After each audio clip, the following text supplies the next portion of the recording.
All set. I'm here with Dr. David Secko from the Department of Journalism at Concordia University. Thanks for joining us. Anytime, Ben. First question. You spoke today about deliberative democracy and how this has a role in science communication. What is that role? Can you tell us?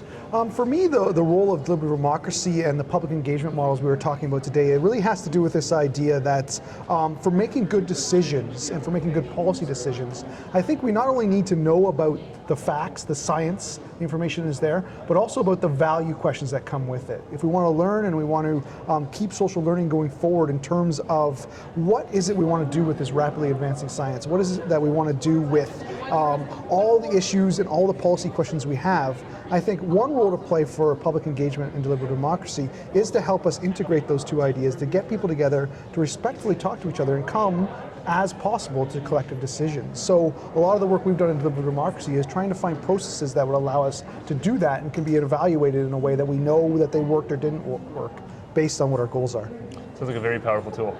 It's been a great fun. It's been one that, for myself, coming from a microbiology background to journalism and then to studying public engagement, has changed me a lot in the sense of seeing people grapple with these highly technical scientific issues and the social issues that come along with them is in a setting where they learn from each other, they talk, similar to what we're talking about right now, but are willing to change their opinions and then come to a collective decision has shown me the potential of what we can do if we include everyone in these discussions. Mm-hmm. And taking a step back, what do you see as the biggest challenge facing Canadian science communication today? Oh, there's so many, right? And so it's a hard question to answer. For me, the biggest challenges right now are one, about how is everything going to shake down with the internet, with new media, and all those ideas. Number two is that I don't know that we've had enough conversations, and this is what came out in our panel today, about what we really believe science communicators should do.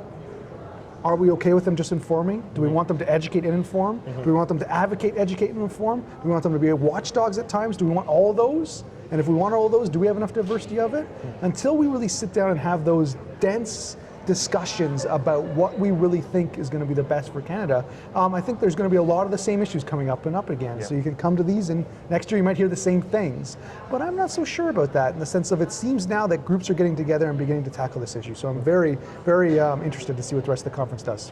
One final question. Do you see it as more difficult to successfully communicate science to policymakers or to the public? And what are the difficulties of each of these? I think that it's one of these questions that both have their issues and both have their ease, right? With the policymaker one, you might be able to know who your audience is very well, know who you're after, know like what the policy is, and you can get a very directed kind of communication to it. And then it's whether or not there's the reception there that needs to be there, how you do it.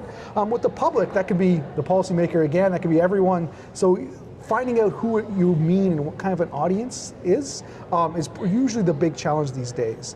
And then there's now challenges to this idea that who should have the normative kind of narrative authority in this day, like in that kind of a sense, and who should be talking to who and who should we listen to?